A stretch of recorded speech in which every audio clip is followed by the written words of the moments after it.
જય હિન્દ વિદ્યાર્થી મિત્રો, નિરાંત એજ્યુકેશનમાં તમારું સ્વાગત છે. મિત્રો, આજે વાત કરવી છે ભારતના બંધારણ વિશે. આપણને ખબર છે કે હવે દરેક પરીક્ષાની અંદર જે બંધારણનું ગુણાંક છે એ ધીમે ધીમે વધી રહ્યો છે. તો બંધારણની આજે શરૂઆત કરીએ છીએ આપણે લેક્ચરની. આજે પહેલું જ લેક્ચર, એનો વિષય પ્રવેશ અને પહેલું જ બંધારણનો ઉદ્ભવ અને વિકાસ ટોપિક આપણે જોઈશું. બંધારણની શરૂઆત કેવી રીતે થઈ એ આખા ટોપિક ઉપર આપણે આજે ચર્ચા કરીશું.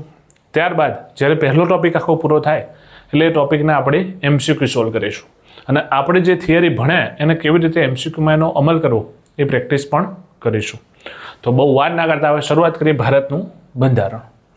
મિત્રો, પહેલો જ પ્રશ્ન મારો તમને એ છે અત્યારે કે બંધારણ એટલે શું? બંધારણ એટલે શું? કોને બંધારણ કહેવાય? તો તમે સમાજની અંદર પણ આવો શબ્દ સાંભળ્યો છે કે ભાઈ અમારા સમાજનું બંધારણ, અમારા કુટુંબનું બંધારણ, અમારા ગામનું બંધારણ. એટલે બંધારણ એટલે બીજું કંઈ નહીં મિત્રો. બંધારણ એટલે એક જ વસ્તુ કે કોઈ પણ દેશ હોય, કોઈ રાજ્ય હોય કે કોઈ સમાજ હોય, કોઈ કુટુંબ હોય, એને ચલાવવા માટે એના જે નિયમો હોય એ નિયમોનો જે સમૂહ ભેગો કરો એ સમૂહને કહેવાય બંધારણ. કોઈ પણ તમે ધારો કે સ્કૂલ હોય, કોઈ સ્કૂલ છે આપણી, તો એ સ્કૂલના પણ અમુક નિયમો હોય. એ સ્કૂલના જે નિયમો હોય એ નિયમોને શું કહેવાય? એનું બંધારણ કહેવાય. કોઈ પણ સંસ્થા હોય, કોઈ દેશ હોય, કોઈ પણ વસ્તુ હોય, એને જો વ્યવસ્થિત તમારે સુવ્યવસ્થિત ચલાવવી હોય તો બંધારણ ફરજિયાત જોઈએ. એના કોઈ રૂલ્સ હોવા જોઈએ, કોઈ નિયમો હોવા જોઈએ અને નિયમો ફોલો થાય તો એ વસ્તુ થાય. એટલે બંધારણ એટલે કોઈ આપણો જે દેશના બંધારણની વાત કરીએ તો કોઈ પણ દેશના ચલાવવા માટેના જે નિયમો હોય એ નિયમોનો સમૂહ એટલે બંધારણ. બરાબર? સમાજનું પણ બંધારણ હોય છે, કુટુંબનું પણ બંધારણ હોય છે, આપણે ઘણી જગ્યાએ જોઈએ છીએ. એટલે બંધારણ એને કહીએ છીએ. હવે બંધારણની શરૂઆત કરીએ તો પહેલો જ ટોપિક આવે છે ભાઈ કે બંધારણનો ઉદ્ભવ અને વિકાસ. આજે આપણે બંધારણ કરીએ, આજનું બંધારણ જે છે, પણ એ બંધારણની શરૂઆત ક્યારે થઈ? પ્રશ્ન એ આવે. શું આ બંધારણ ડાયરેક્ટ આવી ગયું? તો ના. આપણે બનાવ્યું? હા. તો શું આઝાદી પહેલાં નહોતું? હતું. તો કયા સ્વરૂપમાં હતું? કેવી રીતે હતું? એની શરૂઆત કેવી રીતે થઈ? આજે આપણે જોઈએ છીએ કે ભાઈ કેન્દ્રીયકરણ છે. બંધારણ આપણું કેવું છે ભાઈ? કેન્દ્રીયકરણવાળું. કેન્દ્રથી સરકાર ચાલે છે. અહીંયા દિલ્હીમાં મોદી સાહેબ હોય, અહીંયા નીચે એના દરેક રાજ્યો આપેલા છે. તો આ જે કેન્દ્રીયકરણથી બંધારણ ચાલે છે એની શરૂઆત ક્યારે થઈ હતી? આના કોન્સેપ્ટ ક્લિયર કરવાના. જો અમુક ટાઈમે કેવું થાય છે ભાઈ, બંધારણ અમુક વિદ્યાર્થીઓને બહુ ભારે વિષય લાગી જાય છે કે એમાં ખબર નથી પડતી અથવા તો એના જે પ્રશ્નો આવે છે ખ્યાલ નથી આવતો, પ્રશ્ન નહીં સમજાતું. તો આ બધી એક જ વસ્તુ કોન્સેપ્ટવાળો સબ્જેક્ટ છે. તમે જેટલા આના કોન્સેપ્ટ ક્લિયર રાખશો એટલું તમને એકદમ સરળ લાગશે. બાકી બંધારણ જેવો સરળ વિષય બીજો કોઈ છે નહીં. એકદમ સરળ વિષય, રોકડિયા માર્ક્સવાળો. એકવાર જો તમે આના કોન્સેપ્ટ ક્લિયર કરશો તો તમારે આગળ કોઈ તકલીફ પડશે નહીં. સવાલ ગમે તેવો ફેરવીને પૂછો, જો તમારો કોન્સેપ્ટ ક્લિયર હોય તો તમે એના આરામથી એનો જવાબ ડિફાઇન કરી લેશો. એટલે ધ્યાનથી આપણે એક એક કોન્સેપ્ટને સમજીશું. કયો કોન્સેપ્ટ ક્યાં આવ્યો એના મૂળથી એકદમ પાયાથી આપણે એને શીખીશું. બરાબર?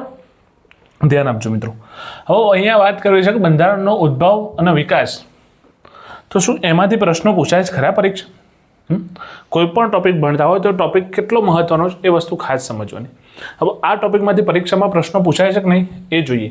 તો હા, આના પહેલાં જે આનામાંથી પ્રશ્નો પૂછાય છે પ્રશ્નો આપણે જોઈએ અને પછી એના ઉપર જઈશું તો તમને ખ્યાલ આવશે કે શા માટે આ વિભાગ ભણવો જરૂરી છે. પહેલો પ્રશ્ન છે કે ભાઈ કયા કાયદાથી ભારતમાં અંગ્રેજી શિક્ષણની શરૂઆત થઈ? ભારતમાં અંગ્રેજી શિક્ષણ આવ્યું તો એ કયા કાયદાથી આવ્યું હતું એ કહેવા માંગે છે. બીજો પ્રશ્ન છે ભાઈ કયા કાયદાથી કંપની પર રાજકીય નિયંત્રણ માટે કોર્ટ ઓફ ડાયરેક્ટર્સની રચના કરવામાં આવી? તો આ પણ ક્યાંનો છે ભાઈ? બંધારણના ઉદ્ભવ અને વિકાસમાંથી આ પ્રશ્નો કાઢેલા છે. આ PYQ મેં મૂક્યા છે, ફક્ત 2 મૂક્યા છે, એક તમને ડેમો સમજવા માટે. ધીમે આપણું આખું લેક્ચર પડતા એટલે દરેક PYQ અને બીજા જે પણ પ્રશ્નો પ્રેક્ટિસ માટે નીકળતા હોય સોલ્વ કરીશું. પ્રશ્નો બતાવવાનો મારો મત તમને એટલો છે મિત્રો કે આની અંદરથી આ જે ટોપિક છે આપણો એનો ઉદ્ભવ અને વિકાસ એમાંથી ક્વેશ્ચન આવે છે? તો હા, આવે છે. તો શું આ IMP ટોપિક છે? તો ના, આ એટલો બધો IMP ટોપિક નથી. આમાંથી ક્વેશ્ચન એટલા બધા નથી આવતા કે કમ્પલસરી ફરજિયાત કરો, જેમ કે મૂળભૂત અધિકાર, મૂળભૂત ફરજો, રાજ્યનીતિના માર્ગદર્શક સિદ્ધાંતો, આ બધા ટોપિક એકદમ IMP છે. પણ બંધારણ એ કેવો વિષય છે ભાઈ? સિક્વેન્સમાં તૈયાર કરવાનો. તમે એની સિક્વેન્સ જાળવતા નથી. સિક્વેન્સ એટલે શું? તો એ પછી B જાઓ, B પછી C આવે, C પછી D જાઓ.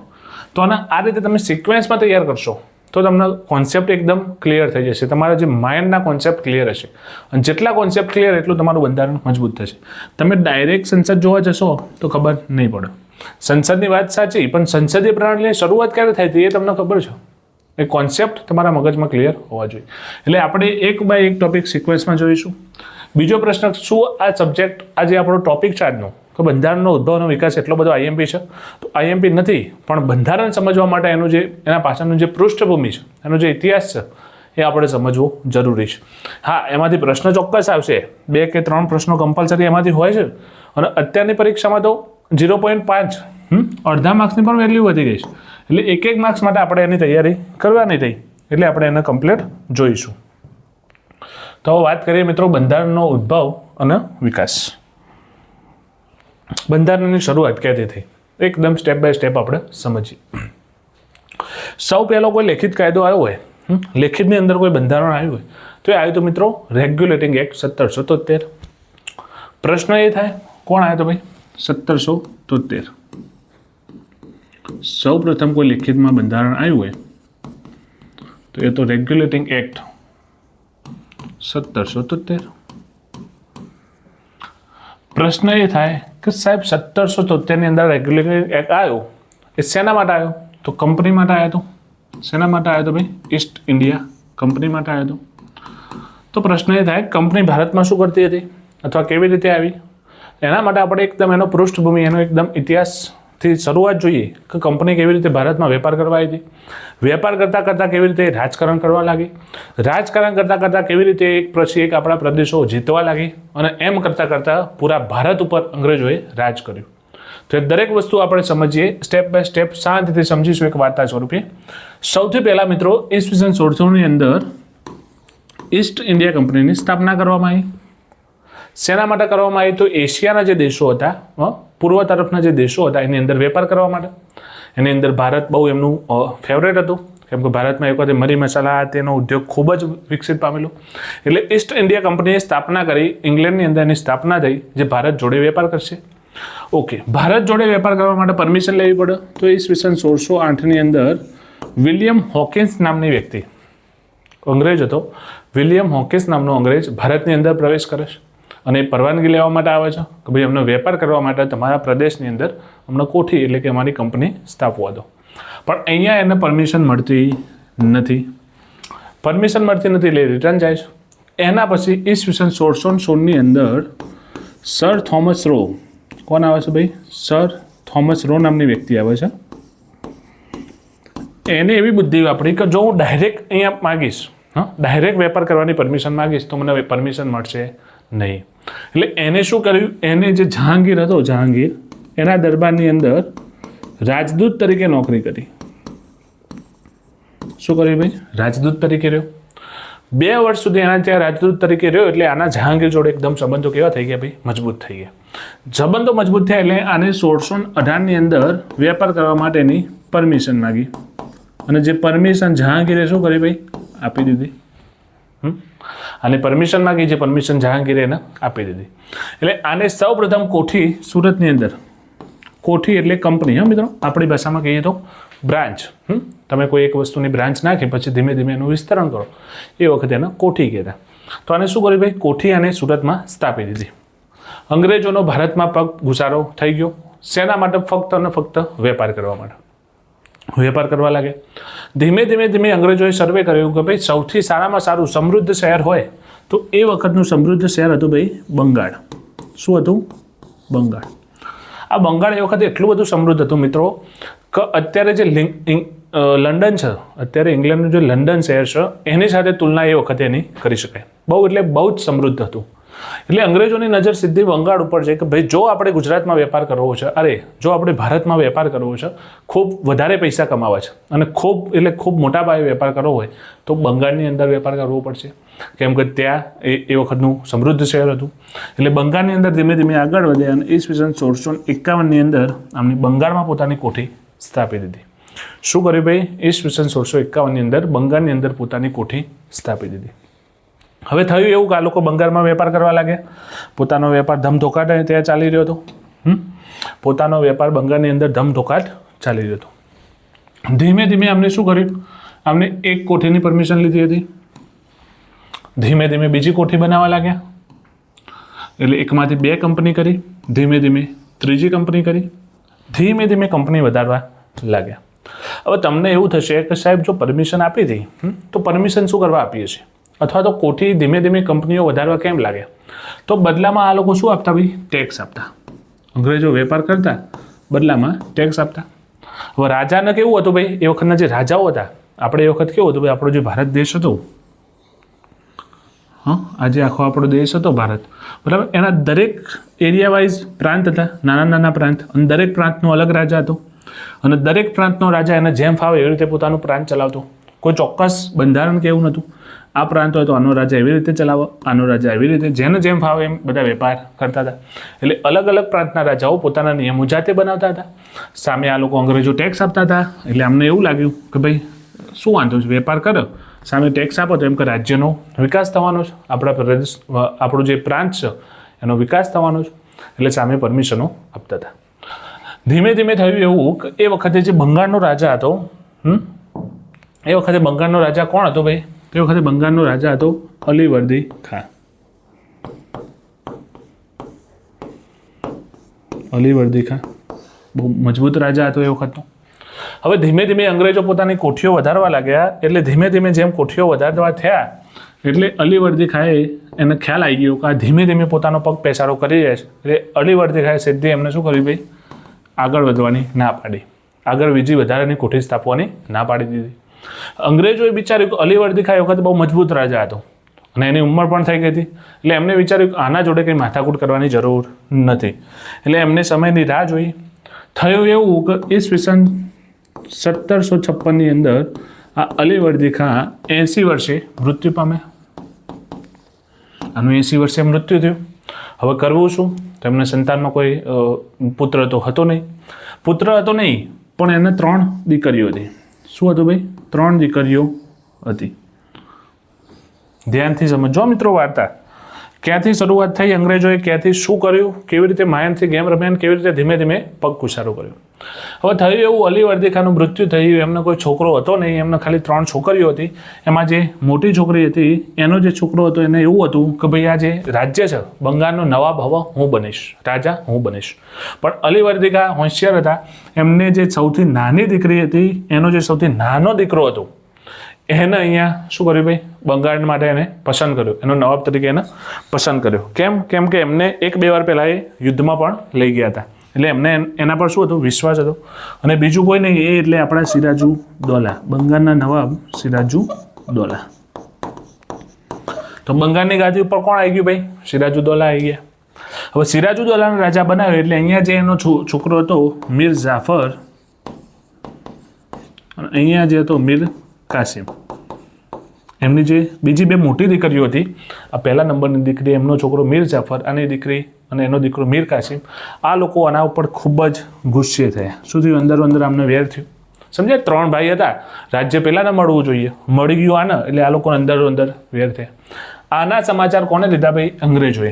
અંગ્રેજોએ શું કર્યું ભાઈ? આનો ફાયદો ઉઠાવ્યો. અંગ્રેજો સમજી ગયા કે ભાઈ આ લોકોને અંદર મેળ પડતો નથી. એટલે અંગ્રેજોએ શું કર્યું? ખાનગી રીતે એ મીર કાસિમ અને મીર જાફરને મળે, અને એમને એને એવી લાલચ આપી કે જો તમારે બંગાળનો નવાબ બનવું હોય તો તમે અમને મદદ કરો, અમે જીતીશું તો અમે તમને નવાબ બનાવીશું. એટલે પેલા લોકો તો તૈયાર જ હતા નવાબ બનવા. એમને કહ્યું કશો વાંધો નહીં. ધીમે ધીમે અહીંયા અંગ્રેજોએ શું કર્યું? તો પોતાની કોઠીઓ વધારવાનું શરૂ કર્યું, અને કોઈ પણ જાતના જે ટેક્સ આપતા હતા એ ટેક્સ આપવાના બિલકુલ બંધ કરી નાખ્યા. ટેક્સ ભરવાનું બંધ કરી નાખ્યું. ટેક્સ ભરવાનું બંધ કર્યું, સાથે કોઠીઓ વધારવા માટે, સાથે સાથે પોતાનું જે સૈન્ય હતું એ સૈન્ય બળ પણ વધારવા લાગ્યા. અને પરમિશન વિના એમને 2 કિલ્લા બાંધ્યા, એક કલકત્તામાં અને એક બીજું શહેર છે. આ બંને શહેરની અંદર પોતે કિલ્લા બાંધી દીધા મોટા મોટા, પરમિશન વગર. સિરાજુદ્દૌલાના વાતની ખબર પડી એટલે સિરાજુદ્દૌલાએ એમને વાત કરી અને એમને એમ કીધું કે આ વસ્તુ ખોટી છે, આને તાત્કાલિક તમે તોડી પાડો, નહીં તો પછી આનું પરિણામ ગંભીર થશે. અંગ્રેજો પણ આની સાથે યુદ્ધ કરવા તૈયાર હતા. કેમ કે એના જે 2 માણસો હતા એ અંગ્રેજો તરફ શું હતું? ફૂટી ગયા હતા.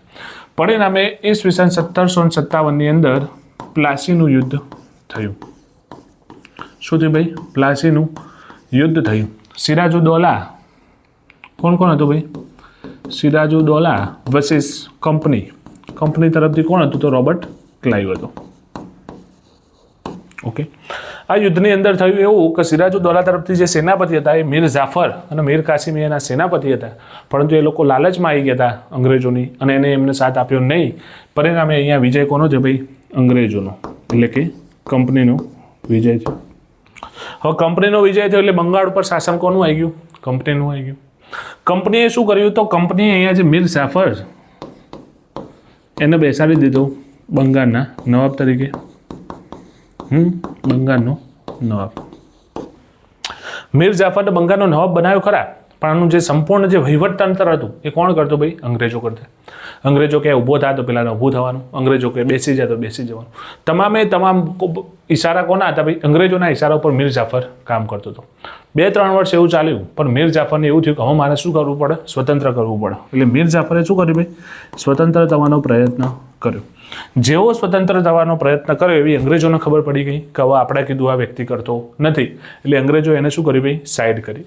અને એને સાઈડ કરીને બીજા બેહાડ્યો મીર કાસિમને બંગાળનો નવાબ બનાવી દીધો. બંગાળ ઉપર જે સંપૂર્ણ સત્તા હતી એ તો અંગ્રેજો જોડે આવી ગઈ પ્લાસીના યુદ્ધમાંથી. અહીંયા મીર કાસિમને બેસાડી દીધો. ધીમે ધીમે અંગ્રેજોએ વિચાર કર્યો કે ભાઈ આપણે ભારતની અંદર આજે આપણો થોડો નકશો એવો આવશે મારો, પણ નકશા ના સમજતા મિત્રો. અંગ્રેજોએ ધીમે ધીમે વિચાર કર્યો કે ભાઈ આપણે અહીંયા બંગાળ ઉપર તો આપણે પોતાનો જે પ્રભુત્વ છે એ જમાયું. હવે ધીમે ધીમે એમને લાલચ વધવા લાગી એટલે ધીમે ધીમે પોતાનો વિસ્તાર વધારવા આજુબાજુના જે બીજા પ્રદેશો હતા ત્યાં પણ પોતાની કોઠીઓ સ્થાપવા માટે એમને નિર્ણય કર્યો. હવે એમની જોડે એક સૈન્ય આવી ગયું હતું, સમજ્યા? પહેલાં એમની જોડે કશું નહોતું, હવે બંગાળ એમના કબજામાં હતું, બંગાળનું સૈન્ય એમના જોડે હતું. એટલે હવે એમની જે કોઈ પણ હોય શરૂઆત કરવી કાઠી પડે, આપણને કોઈ વસ્તુ શરૂઆત કરવી કાઠી પડે. હવે જે બંગાળ એમના જોડે પ્રદેશ હતો એટલે એના આધારે બીજા પ્રદેશો પર યુદ્ધ કરવાની એમને તૈયારી શરૂ કરી. અને પરિણામે ઈસવીસન 1764ની અંદર બક્સરનું યુદ્ધ થયું. શું થયું ભાઈ? બક્સરનું યુદ્ધ થયું. આ બક્સરના યુદ્ધની અંદર અંગ્રેજો વર્સિસ કોણ હતો ભાઈ?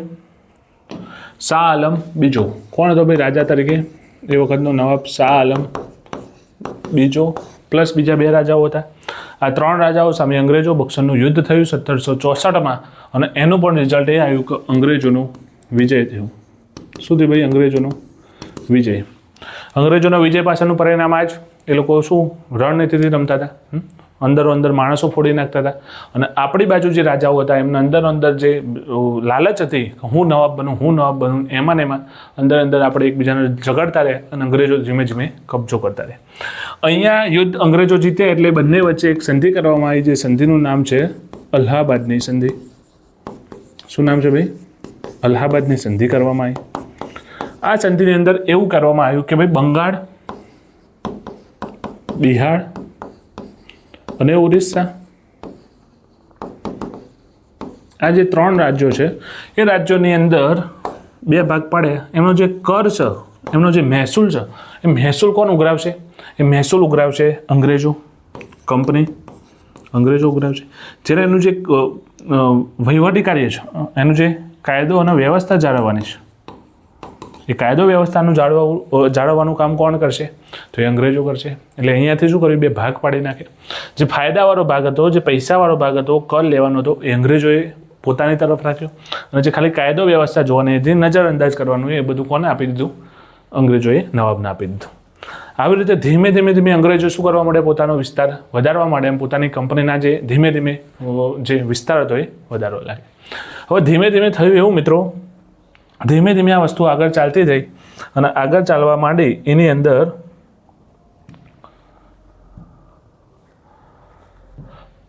ઓકે ધીમે ધીમે હવે થયું એવું મિત્રો, વસ્તુ આગળ ચાલવા માંડી.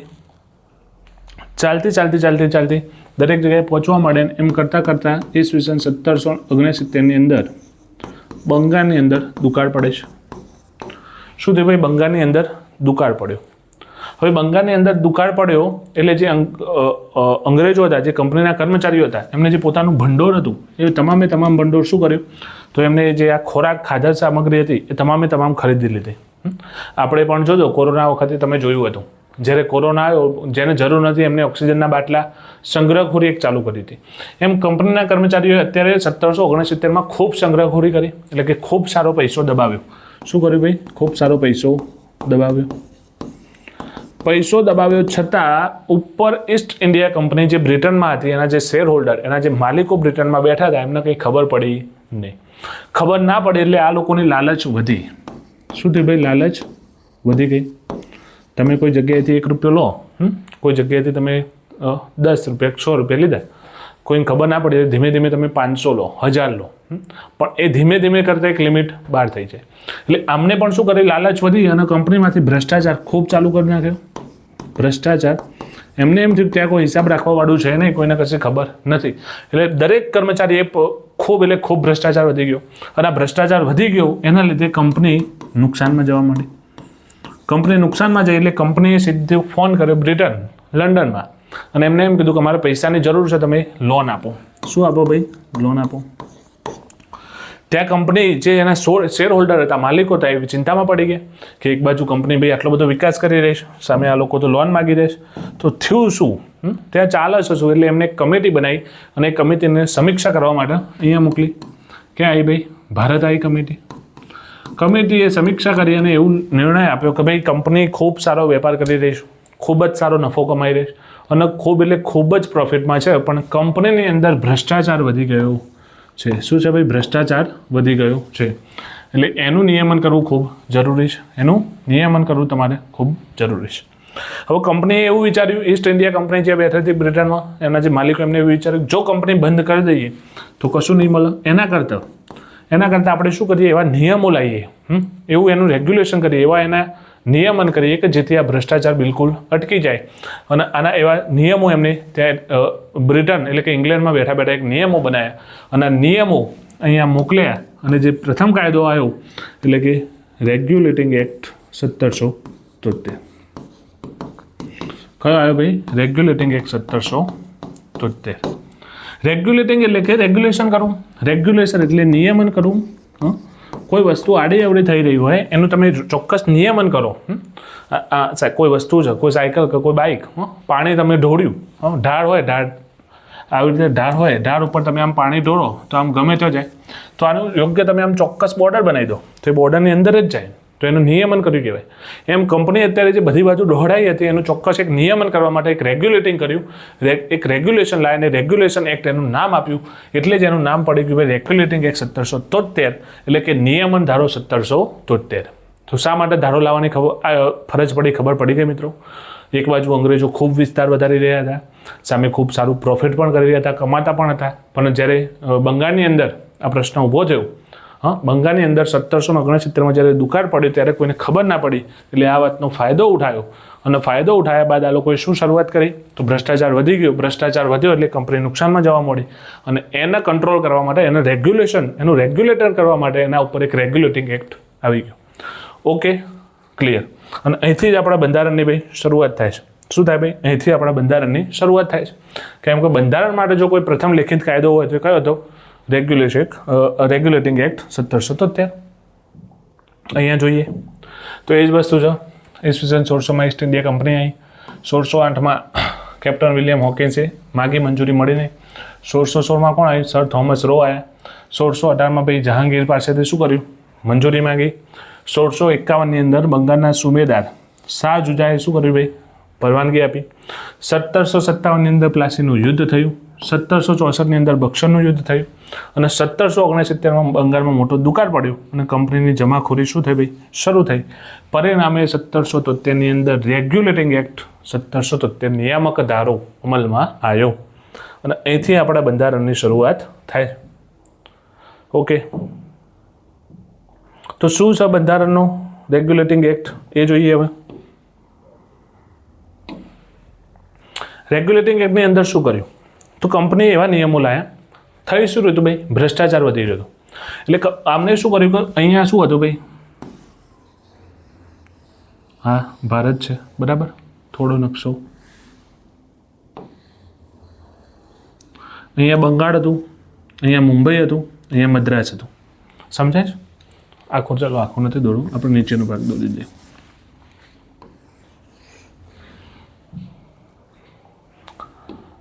શું થાય છે જોજો. અહીંયા મદ્રાસ હતું, અહીંયા મુંબઈ, અરે અહીંયા મદ્રાસ હતું, એ બંગાળ હતું અને અહીંયા મુંબઈ હતું. ક્લિયર? અહીંયા બંગાળ, અહીંયા મદ્રાસ, અહીંયા મુંબઈ. એટલે કંપનીએ એવું કર્યું કે ભાઈ આ અહીંયા અલગ એનો ભ્રષ્ટાચાર કરે છે, અહીંયા આ ભ્રષ્ટાચાર કરે, અહીંયા આ બાજુ આ ભ્રષ્ટાચાર કરે, અહીંયા આ બાજુ આ ભ્રષ્ટાચાર કરે, બીજું ગમે ત્યાં યુદ્ધ થાય તો આ અહીંયા લડવા જતો રહે, આ અહીંયા લડવા જતો રહે. એટલે બધું વેચાયેલું હતું. હિસાબ કોના જોડે માગવું? કંપની કે અહીંયા હિસાબ માગીએ તો આ એનો હિસાબ આપો, પાછો આના જોડે ફરી મુંબઈનો હિસાબ માગવાનો, મદ્રાસનો અલગ. એટલે બધાના અલગ હિસાબ રાખવો નથી, બધાના કોઈ એ બધા ભેગા થઈને કોઈ એકને હિસાબ આપો અને એક વ્યક્તિ આપણને હિસાબ આપો, એવું કરીએ. એટલા માટે સૌથી પહેલું આ એક્ટની અંદર એ ઉલ્લેખ કરવામાં આવ્યો ભાઈ કે મુંબઈ અને મદ્રાસ હતું, મુંબઈ અને મદ્રાસ આ બંનેને બંગાળના હેઠળ મૂકવામાં આવ્યું. શું કર્યું ભાઈ? બંગાળ એ વખતે સમૃદ્ધ હતું, સૌથી મોટું શહેર હતું અને બહુ વિકસિત હતું, સમૃદ્ધ હતું. બંગાળનું મેન શહેર બનાવ્યું અને મુંબઈ અને મદ્રાસને એ બંનેના નીચે મૂકી દીધા. એટલે હિસાબ કોના જોડે માગશે કંપની? એવો ઓનલી ફોર બંગાળ. બંગાળ શું કરશે? એનો પણ હિસાબ આપશે, મુંબઈનો પણ આપશે અને મદ્રાસનો પણ આપશે. આ બંને એનો હિસાબ કોને આપશે? બંગાળને આપી દેશે. ઓકે, હવે અહીંયા જે હતો એની પોસ્ટ હતી ગવર્નર, મદ્રાસમાં તો એ પણ ગવર્નર હતું અને બંગાળમાં જે હતો એની પણ પોસ્ટ કઈ હતી ભાઈ? ગવર્નર હતી. હવે જો ગવર્નર પોસ્ટવાળા બધા હોય તો તમે તમારા વ્યક્તિને આપો. તમે પીઆઈ હોય, પોલીસ સ્ટેશનમાં તમે પીઆઈ હોય અને સામે બીજા પીઆઈ હોય તો તમે પીઆઈ તરીકે પીઆઈનો હિસાબ આપો. કોઈ વાતનું મતલબ કેસનું સોલ્યુશન લાવો નહીં. તો તમારે એના માટે શું કરવી પડે? થોડી રેન્ક વધારવી પડે. તો રેન્ક વધારવી પડે એટલા માટે આપણે શું કરીએ? એક નવી રેન્ક ઊભી કરી અને એ રેન્ક એવી ઊભી કરી કે બંગાળનો જે ગવર્નર હતો એનું નામ આપી દીધું ગવર્નર જનરલ. શું નામ આવ્યું ભાઈ? Governor general. એટલે કે બંગાળનો જે ગવર્નર હતો કોણ હતો ભાઈ? Warren Hastings. વોરન હેસ્ટિંગ્સ એને હવે આમને બનાવી દીધો બંગાળનો ગવર્નર જનરલ. ખ્યાલ આવ્યો મિત્રો? શું કર્યું? બંગાળના ગવર્નર જનરલ બંગાળનો બનાવી દીધો. એટલે આ બધા ગવર્નર અને આ એમનો ઉપરી અધિકારી એટલે કે ગવર્નર જનરલ બની ગયો. આ પહેલી વસ્તુ મોસ્ટ આઈએમપી. કેમ બનાવ્યું એના પાછળનું કારણ? હા, કેમ કે આ બંનેને આના અધીન મૂક્યા અને અધીન મૂક્યા એટલે હોદ્દો ચેન્જ કરવો પડે, નહીં તો પેલા પાછા એને હિસાબ આપે નહીં. એટલા માટે જે ગવર્નરનો હોદ્દો તેની જગ્યાએ ગવર્નર જનરલનો હોદ્દો મૂકી દીધો. Okay, first step. બીજી વસ્તુ શું કરી? ચલો આ વસ્તુ ક્લિયર કરી નાખી એટલે હિસાબનો પ્રશ્ન ક્લિયર થઈ ગયો. બીજી વસ્તુ એવી કરી કે જે કંપની હતી એના જે કર્મચારી હતા એ લોકો જોડેથી ભેટ લેતા, સોગાદ લેતા, તો એ બધું બિલકુલ બંધ કર્યું. કંપની કોઈની જોડેથી ભેટ, સોગાદ એટલે કે ખાનગી વેપાર, સોગાદ એટલે પણ ગિફ્ટ જ થાય, તો ખાનગી વેપાર કરી શકશે નહીં. તમે કોઈ કંપનીમાં નોકરી કરો છો, તેલની કંપનીમાં નોકરી કરો છો, તમે બારોબાર બે તેલના ડબ્બા તમારી રીતે વેચો તો એ વસ્તુ ચાલશે નહીં. એટલે કંપનીનો જે વેપાર હતો એ કોઈ ખાનગી વેપાર ચાલશે નહીં, અથવા તો કોઈના જોડેથી ભેટ અથવા કોઈ ગિફ્ટ લેશે નહીં. બીજો પ્રશ્ન આ કર્યો. ત્રીજો પ્રશ્ન શું કર્યો કે અહીંયા ગવર્નર જનરલ બનાવી દીધા ખરા, તો ગવર્નર જનરલ કરશે શું? તો ગવર્નર જનરલ એકલા તો કોઈ નિર્ણય લેશે નહીં, કેમ કે એમની જોડે કેટલા છે ભાઈ? બીજા 3 પ્રાંતો આવી ગયા. એટલે ગવર્નર જનરલ પહોંચી ના વડે એટલે એમની જોડે એ પોતે વત્તા બીજા 4 સભ્યો મૂક્યા. તો આ 4 સભ્યોની શું બનાવી? એક પરિષદ બનાવી દીધી. શા માટે ભાઈ? તો એકલા નિર્ણય લેવા સક્ષમ નહોતા, કેમ કે એમનો જે નીચેનો વિસ્તાર હતો એ વધી ગયો એટલે એમને બીજા 4 માણસો મૂક્યા અને આ 4 વત્તા એક ગવર્નર જનરલ એમ 5 જણા જે પણ નિર્ણય લેશે એ ફાઇનલ ગણાશે અને એની અંદર વોટિંગ થશે. જે બાજુ 3 વોટ પડશે એ નિર્ણય ફાઇનલ ગણાશે. તો એક અહીંયા આ સુવિધા ઊભી કરવામાં આવી. થાય ને ભાઈ? તમે પહેલાં શું હતું? ગવર્નર એકલો હતો, એકલો એને બંગાળ સંભાળવાનું હતું. હવે એને મદ્રાસ, મુંબઈ બંને સંભાળવાનું એટલે એની જોડે બીજા 4 માણસો મૂકી દીધા. ચોથી વસ્તુ અહીંયા શું કરવામાં આવી ભાઈ કંપનીમાં? ધ્યાન આપજો. ચોથી વસ્તુ એ કરી કે તમામ જે સ્ટાફ રહ્યો મદ્રાસ, મુંબઈ, બંગાળ, આ તમામ સ્ટાફની અંદર દેખરેખ કરવા માટે એની અંદર કોર્ટ ઓફ ડાયરેક્ટર બનાવ્યું. કોર્ટ ઓફ ડાયરેક્ટર્સ જે કેટલા સભ્યોનું બનેલું હતું? 24 સભ્યોનું બનેલું હતું. અને જે ક્યાં બનાવ્યું ભાઈ? જે ઇંગ્લેન્ડની અંદર એક રચના કરી કોર્ટ ઓફ ડાયરેક્ટર્સ 24 સભ્યોનું બનેલું હતું. એ તમામ સભ્યો ઉપર ફક્ત અને ફક્ત દેખરેખ રાખશે. હા, દરેક કંપનીના વેપારની જે પણ બાબતો રહી એ તમામ વ્યાપારિક બાબતો પર શું કરશે? કોર્ટ ઓફ ડાયરેક્ટર્સ નજર રાખશે. આપણી ભાષામાં કહીએ તો સીસીટીવી કેમેરા ગોઠવ્યા. શું કર્યું ભાઈ? 24 કેમેરા ગોઠવી દીધા. એટલે હિસાબ કિતાબ બધું એ લોકો કરશે. હવે કંપની શું થયું ભાઈ? તમે જોયું એકદમ રેગ્યુલેશન કર્યું. હવે ગવર્નરને બધાને બાંધી દીધા. હવે બીજું એમને એ વિચાર્યું ચલો ભાઈ અમને આના હેઠળ મૂક્યા એટલે આ વ્યક્તિ બધું સંભાળશે, એની જોડે બીજા 3-4 માણસો આપી દીધા. બધું ક્લિયર થઈ ગયું. બધાનું તેનું રેગ્યુલેશન કોણ કરશે? કોર્ટ ઓફ ડાયરેક્ટર્સ કરશે. પણ છતાં જો આ લોકો કંઈ ભૂલ કરશે અથવા કંઈ આગું પાછું કરશે તો એના માટે અહીંયા શું કર્યું ભાઈ? તો કોલકાતાની અંદર સુપ્રીમ કોર્ટની સ્થાપના કરી. કોલકાતામાં 1774માં સુપ્રીમ કોર્ટની સ્થાપના કરી અને તમામને એની અંદર આવડી લીધા. શું કર્યું ભાઈ? તમામને સુપ્રીમ કોર્ટની અંદર આવડી લીધા, જેની અંદર એક મુખ્ય જજ વત્તા 3 બીજા જજ હતા અને એના મુખ્ય જજ હતા સર એલિઝા ઇમ્પે. સર એલિઝા ઇમ્પે એના મુખ્ય જજ બનાવી દીધા. અહીંયા કોઈ અક્ષર કે રાઇટિંગ ઉપર ના જતા મિત્રો, હું બધું તમને પીપીટીમાં સમજાવીશ. આ તો તમને એક આખી સ્ટોરી સમજાવું છું કે શા માટે આવું થયું, શા માટે આ વસ્તુ કરવાની થઈ. તો આવી રીતે એક સુપ્રીમ કોર્ટની સ્થાપના કરી દીધી, ખાનગી વેપાર બંધ કરી નાખ્યો, કોર્ટ ઓફ ડાયરેક્ટર્સ મૂકી દીધું. કહેવાનો મતલબ કંપની ઉપર પૂરેપૂરી લગામ ખેંચી નાખી. કોને ભાઈ? બ્રિટન સરકારે. કોને કર્યું ભાઈ? કંપનીએ કરીને. કંપનીનું જે મેન હતું શેર હોલ્ડર એ બધા કોણ હતું ભાઈ? બ્રિટન સરકાર હતી. તો અહીંયા આટલી બધી કંપનીને આની અંદર મૂંઝવણમાં લઈ લીધી. ક્લિયર? ઓકે. સૌથી પહેલાં રેગ્યુલેટિંગ એક્ટ કેમ આવ્યો? તો વેપાર કરવાવાળી જે કંપની હતી એ રાજકારણ કરવા લાગી હતી. એ આપણે આગળ જોઈ ગયા. અલગ અલગ પ્રદેશો જીતવા લાગી. 1769 અને 70માં બંગાળમાં દુકાળ પડ્યો એટલે જમાખોરી વધી એટલે એમને ખબર પડી કે જો આટલું બધું આપણે રોકાણ કર્યું છતાં કંપનીને ખબર પડતી નથી, એટલે ધીમે ધીમે ભ્રષ્ટાચાર ખૂબ વધવા લાગ્યો. એટલે કંપનીનું શું થયું ભાઈ? દિવાળિયું થઈ ગયું. બીજી વસ્તુ, 3 ગવર્નર સ્વતંત્ર થઈ ગયેલા, જેને મન ફાવે એમ કરતા હતા. અહીંયા બંગાળવાળો ગમે તે કરે, ત્યાં મદ્રાસવાળો. એટલે રેગ્યુલેટિંગ એક્ટ લાવો કમ્પલસરી અહીંયા બની ગયો હતો. અને એટલા જ માટે 1773માં આવ્યો રેગ્યુલેટિંગ એક્ટ, તેને આપણે કહીએ છીએ નિયામક ધારો. ઓકે, આપણે આગળ જોઈ ગયા. ફરી એકવાર જોઈએ કે એની અંદર શું ઉલ્લેખ કરવામાં આવ્યો હતો. તો આ કાયદાથી કંપનીને વહીવટી અને રાજકીય કાર્યોને શું કરી? માન્યતાઓ મળી ગઈ. એ તો લિખિતમાં કોઈ વસ્તુ આવી ગઈ.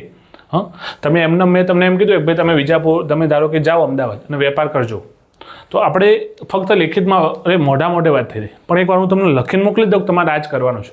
એટલે આ કેવું થયું ભાઈ? કાયદેસરની માન્યતા મળી ગઈ. લિખિત સ્વરૂપે આવી ગઈ કોઈ વસ્તુ એટલે કાયદેસર માન્યતા મળી ગઈ.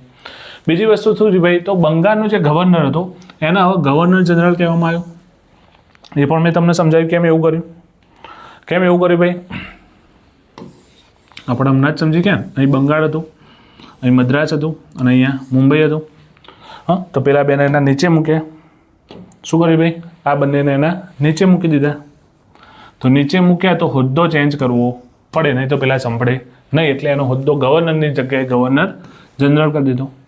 આવી રીતે બંગાળનો પ્રથમ ગવર્નર જનરલ કોણ બન્યો ભાઈ? તો વોરન હેસ્ટિંગ બન્યો. વોરન હેસ્ટિંગ કેમ બન્યો? કે બંગાળનો ગવર્નર હતો, ફક્ત હોદ્દો બનાવ્યો, ગવર્નરમાંથી ગવર્નર જનરલ બન્યો. તો વ્યક્તિ તો એ જ રહેશે, સ્વાભાવિક છે. તો અહીંયા એ બની ગયું.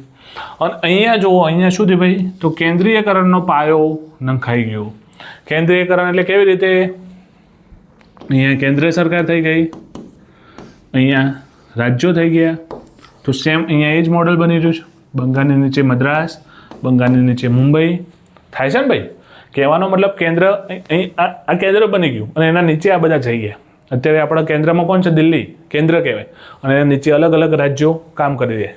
સેમ આ વસ્તુ થઈ. તો આપણું જે આ કેન્દ્રીયકરણ અત્યારે ચાલી રહ્યું છે દેશનું, એનો જે પાયો હતો, એની જે શરૂઆત હતી, એ રેગ્યુલેટિંગ એક્ટ 1773માં નંખાઈ ગઈ હતી. અને આ મોસ્ટ આઈએમપી પ્રશ્ન, જો કોન્સેપ્ટ બેઝ પેપર નીકળે, જો પેપરને થોડું હાર્ડ કરવું હોય તો આવો પ્રશ્ન નીકળે કે ભાઈ કેન્દ્રીયકરણનો પાયો ક્યારે નંખાયો? આ સમજવાળો પ્રશ્ન, આ કોઈ બુકમાં આપેલું નથી. આને તમારે સમજવું પડે કે આ બંને આના નીચે મૂકી દીધા એટલે અહીંયા એક કેન્દ્રીયકરણ જેવી ભૂમિકા ઊભી થઈ અને એટલે જ અહીંયા કેન્દ્રીયકરણનો પાયો નંખાઈ ગયો. બરાબર મિત્રો? હજુ આગળ વધીએ. બોમ્બે અને મદ્રાસને બંગાળની હેઠળ મૂકવામાં આવ્યા. સેમ એ જ વસ્તુ છે. ગવર્નર જનરલની સહાયતા માટે પરિષદની એક રચના કરી, જેની અંદર ગવર્નર વત્તા 4 માણસો. આપણે જોઈ ગયા કે ભાઈ આની નીચે માણસો વધી ગયા એટલે સ્વાભાવિક એનું કામ વધી ગયું અને કામ વધ્યું એટલે એની જોડે બીજા 4 માણસો મૂક્યા. બીજું શું કર્યું ભાઈ? તો કોર્ટ ઓફ ડાયરેક્ટર્સની રચના કરવામાં આવી. ક્યાં કરી ભાઈ? ઇંગ્લેન્ડમાં. કેટલા સભ્યો હતા? 24 સભ્યો. આપણે જોઈ ગયા કે ભાઈ COD બનાવી દીધું. શું કર્યું ભાઈ? COD બનાવી દીધું. તો COD કેમ બનાવ્યું ભાઈ? COD કેમ બનાવ્યું એમને? તો એક નજર રાખવા માટે, એમના તરફ દરેકની નજર છે, કોઈ સહેજ ભ્રષ્ટાચાર થાય, કોઈ ખોટું કામ થતું હોય તે તરત રોકશે. બીજું, આમના ઉપર એક કલકત્તાની અંદર શું કર્યું ભાઈ? તો સુપ્રીમ કોર્ટની સ્થાપના કરી નાખી. 1+3 જજ, મુખ્ય જજ સર એલિઝા ઇમ્પે. દબાણ, આમને કોઈ ડર નહોતો કંપનીના કર્મચારીઓને, એ મન ફાવે એમ ભ્રષ્ટાચાર કરતા હતા, એટલે એમના ઉપર એક લગામ રાખવા માટે એક સુપ્રીમ કોર્ટની રચના કરી. એટલે લોકો તરત ત્યાંથી પાછા પડે. અને કંપનીના કર્મચારીઓ ખાનગી વેપાર તથા ભેટ સોગાદો લઈ શકશે નહીં. આવું કોઈ ખાનગી બધું જે ધંધો થતો તે બધો બિલકુલ બંધ કરી નાખ્યો. ક્લિયર મિત્રો? પરીક્ષામાં કેવી રીતે પૂછાશે એ તમને કહી દઉં. પરીક્ષા માટે IMP શું? તો પ્રશ્ન એવી રીતે પૂછાય, ભાઈ કોર્ટ ઓફ ડાયરેક્ટર્સની રચના નીચેનામાંથી કયા કાયદા દ્વારા કરવામાં આવી? નીચે અલગ અલગ કાયદા આપેલા છે. આપણે શરૂઆતમાં પ્રશ્ન જોઈએ. પ્રશ્ન એવી રીતે પૂછાય કે ભાઈ સુપ્રીમ કોર્ટની સ્થાપના કયા કાયદા અંતર્ગત કરવામાં આવી હતી, અથવા તો કયા એક્ટ અંતર્ગત કરવામાં આવી હતી? પ્રશ્ન એવો પૂછાય કે ભાઈ બંગાળના ગવર્નરને ગવર્નર જનરલ બંગાળ કહેવામાં આવ્યો, અથવા તો ગવર્નર જનરલ ઓફ બંગાળ કહેવામાં આવ્યો, જે નીચેનામાંથી કયા કાયદા અંતર્ગત કરવામાં આવ્યો? હા, પ્રશ્ન એવો પૂછાય કે કયા બોમ્બે અને બંગાળની કયા કાયદાથી બોમ્બે અને મદ્રાસના બંગાળ હેઠળ મૂકવામાં આવ્યા? બરાબર. અહીંયા એક વાત સમજજો મિત્રો, બોમ્બેના મુંબઈ અને મદ્રાસ બંગાળ હેઠળ મૂક્યા હતા, પણ સંપૂર્ણ નહોતા મૂક્યા. જો ઇમરજન્સી સિચ્યુએશન હોય ત્યારે આમને બંગાળને પૂછવા જવાનું હતું નહીં. કોઈ એવી ઇમરજન્સી પરિસ્થિતિ આવી જાય તો આ જાતે નિર્ણય લેવા યોગ્ય હતા. શું હતા? જાતે નિર્ણય લેવા યોગ્ય હતા. આ આપણે અહીંયા યાદ રાખીશું. તો કેમ આવ્યો રેગ્યુલેટિંગ એક્ટ? ખબર પડી ગઈ. રેગ્યુલેશન કરવા માટે આવ્યો હતો, એક નિયમન કરવા માટે આવ્યો હતો. નિયમન કરવા માટે નિયમો લાવવા જરૂરી હતા. સૌથી પહેલો નિયમ શું હતું? તો 3 અલગ અલગ પ્રદેશ હતા. બરાબર. તો અલગ પ્રદેશને એકના નીચે બીજા 2 કરી નાખે, એટલે કંપનીને બધા ધ્યાન ના આપવું પડે. એની જોડે વધારવા માટે બીજા 4 માણસો મૂકી દીધા. COD બનાવી દીધી, કોર્ટ ઓફ ડાયરેક્ટર 24 સભ્યોનું, જે આખો દિવસ આ લોકો પર ધ્યાન આપશે. એટલે કંપનીને એ ટેન્શન જતું રહ્યું. ખાનગી રીતે ભેદ સોગાદ લઈ નહીં શકો, એ ટેન્શન જતું રહ્યું. અને મેઇન વસ્તુ, સુપ્રીમ કોર્ટની સ્થાપના કરી નાખી, એટલે એમને ટેન્શન જતું રહ્યું. કોઈ ભ્રષ્ટાચાર કરતું હોય તો બીવાશે. ઓકે, આગળ જઈએ મિત્રો. આગળ છે સંશોધિત અધિનિયમ 1781. આની અંદર થોડી ભૂલો રહી ગઈ હતી. એ ભૂલો હવે શું કરવાની હતી? સુધારવાની હતી. એટલે તરત તો સુધારાય નહીં, ભૂલો જાણી જોઈને રાખીએ છીએ. પણ કેમ કે એમને એક બતાવવું હતું. એમને બતાવવું હતું કે ભાઈ કંપની જે છે, કંપની એ સૌથી ઉપર સર્વોચ્ચ કંપની છે. આજે લોર્ડ ગવર્નર હતા, એ ગવર્નર એકદમ બેફામ બની ગયા હતા. જેમ ફાવે એમ લૂંટ કરતા, એકદમ એમના મન ફાવે એમ ત્યાં યુદ્ધ કરી દેતા, કોઈને પૂછતા નહીં, કોઈની પરમિશન ના લેતા. કંપની દેવામાં ડૂબી જાય, ભ્રષ્ટાચાર વધી ગયો. એટલે કંપનીએ એટલા સખ્ત નિયમો નાખ્યા, એટલે અહીંયા સુધી ભાઈ ગવર્નર ઉપર એકદમ લગામ ખેંચી નાખી. હવે ભૂલ એવી હતી કે સુપ્રીમ કોર્ટની જે સ્થાપના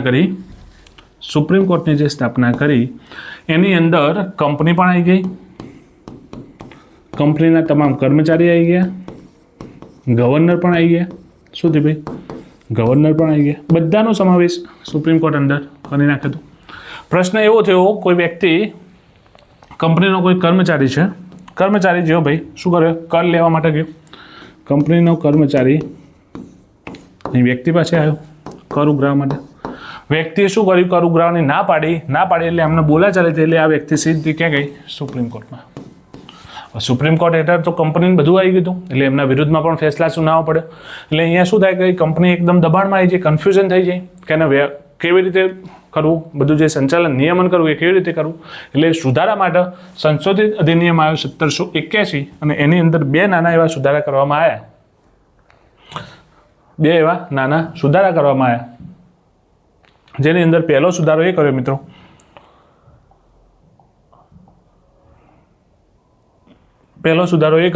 કે ભાઈ સર્વોચ્ચ ન્યાયાલય હેઠળ ગવર્નર જનરલ, કંપનીના કર્મચારી તેમજ અધિકારીઓનો સમાવેશ થશે નહીં. એટલે કે ગવર્નર જનરલની વિરુદ્ધમાં તમે સુપ્રીમ કોર્ટમાં ના જઈ શકો. કોઈ કંપનીનો કર્મચારી હશે તો એમના વિરુદ્ધમાં તમે સુપ્રીમ કોર્ટમાં ના જઈ શકો. ખ્યાલ આવ્યો ને? કેમ કે આ તો કોઈ પણ વ્યક્તિ કર ઉઘરાવા જાય અથવા કોઈ પણ મેટર હોય તો સીધા સુપ્રીમ કોર્ટમાં જતું રહે વ્યક્તિ. તો કંપનીને કામ કેવી રીતે કરવું? આજે રાષ્ટ્રપતિની વિરુદ્ધમાં તમે જતા રહો, મોદી સાહેબની વિરુદ્ધમાં તમે જતા રહો, ગ્રામ પંચાયતનો કોઈ વ્યક્તિ આવ્યો અને તમે ફટ લઈને એના વિરુદ્ધમાં જતા રહો, તો એમને કામ કેવી રીતે કરવું? આ પ્રશ્ન અહીંયા ઊભો થયો હતો. અને બીજો એ પ્રશ્ન હતો કે ભાઈ ભારતીયોના જે સામાજિક અને ધાર્મિક જે રીત રિવાજો છે એનું સન્માન કરવાનું. અંગ્રેજો જે સુપ્રીમ કોર્ટની સ્થાપના કરીને આ બધું ચાલવા માંડ્યું, એટલે ભારતીયો ઉપર તો કોઈ નજર જ નથી કરી. ભારતીયો માટે તો આમાં કંઈ હતું જ નહીં. એટલે અંગ્રેજોને ખબર પડી કે જો ભારતીયોનું સહેજ પણ ધ્યાન રાખવામાં નહીં આવે તો આ એકદમ શું થાય છે, પેલી સ્પ્રિંગ ઉછરે એમાં લોકો એકદમ આપણા કંપનીને ફેંકી દેશે, આપણે ફેંકાઈ જઈશું. એટલે કે જોડે જોડે એમનું પણ ધ્યાન રાખો, જોડે જોડે એમનું જે રીત રિવાજ હોય, એનું જે સન્માન હોય એ ગવાવું જોઈએ નહીં. એટલે સંશોધિત અધિનિયમ જેને આપણે કહીએ એમેન્ડમેન્ટ એક્ટની અંદર આ 2 સુધારા કરવામાં આવ્યા. એટલો બધો પરીક્ષાલક્ષી આઈએમપી નથી, પણ આપણને ખ્યાલ હોવો જોઈએ. કદાચ એવું પૂછાય કે ભાઈ નીચેનામાંથી કયા કાયદા અંતર્ગત સુપ્રીમ કોર્ટના હેઠળથી ગવર્નર જનરલ અને કંપનીના કર્મચારીઓનો સમાવેશ રદ કરવામાં આવ્યો અથવા તો બાકાત કરવામાં આવ્યા, તો એ આપણને અહીંયા ખબર હોવી જોઈએ. ક્લિયર મિત્રો? ઓકે, હવે આગળ જોઈએ. આગળ એવું થયું મિત્રો, 1784 અંદર ઇંગ્લેન્ડના વડાપ્રધાન હતા પિટ્સ. પિટ્સ એકદમ 24 વર્ષની ઉંમરે વડાપ્રધાન બની ગયા હતા. હવે વડાપ્રધાન પદ ઉપર પિટ્સ આવ્યા એટલે એમને જોયું કે ભાઈ કંપની વેપાર કરી રહી છે, આવી રીતે અલગ અલગ જગ્યાએ એનું વિસ્તરણ થયેલું છે, અને આ બધી આખી સિચ્યુએશન જોઈ, આગળના રેગ્યુલેટિંગ એક્ટ જોયા, કાયદા જોયા, એટલે એમને એમાં થોડો સુધારો કર્યો. શું કર્યો ભાઈ? એમને એ બધા કાયદા થોડા અલગ કર્યા, બદલ્યા, અને એમનું નામ હતું પિટ્સ, એટલે નામ ઉપરથી નામ પડી ગયું ભાઈ પિટ્સ ઇન્ડિયા એક્ટ 1784. બરાબર? જોઈએ એમને શું કીધું. એમને શું કીધું મિત્રો કે ભાઈ કંપનીની જે રાજકીય બાબતો છે, રાજકારણની જે બાબત છે, એના માટે એક અલગ સભ્ય બનાવો. COD જે હતું કોર્ટ ઓફ ડાયરેક્ટર, કેટલા સભ્યોનું હતું? 24 સભ્યોનું. તો આ શું કરતું? કંપનીના વેપાર ઉપર નજર રાખતું હતું. વેપાર ઉપર તો નજર રાખતું, હવે કંપની સાથે સાથે રાજકીય બાબતોમાં પણ દખલ કરતી હતી. પેટ બહુ હોશિયાર હતા, એમને એવું કીધું કે ભાઈ કંપનીનું જે રાજકીય બાબતો છે એનું આખું અલગ જ બનાવી દો. એટલે રાજકીય બાબતો માટે એમને 6 સભ્યોનું બોર્ડ ઓફ કંટ્રોલ બનાવ્યું. શું બનાવ્યું ભાઈ? બોર્ડ ઓફ કંટ્રોલ, જે ફક્ત અને ફક્ત રાજકારણની બાબતો પર ધ્યાન આપશે. એટલે કંપનીને કેવો વહીવટ કરવો, રાજકીય એટલે શું ભાઈ કે કયો પ્રદેશ જીતવો, ક્યાં યુદ્ધ કરવું, કયા પ્રદેશને આપણા અંદરમાં લેવો, બધી રાજકીય બાબતો થઈ. અને કંપનીનો વેપાર ક્યાં કરવો, કેવી રીતે વેપાર કરવો, એ બધી વેપારિક બાબતો હતી. તો બંને બાબતોને શું કર્યું ભાઈ? અલગ કરી નાખી. બરાબર? આજે જો વેપારિક બાબતો માટે ભાઈ કોર્ટ ઓફ ડાયરેક્ટર્સ એમને એમ રાખ્યું COD, પણ રાજકીય બાબતો માટે બોર્ડ ઓફ કંટ્રોલ નવું બનાવ્યું.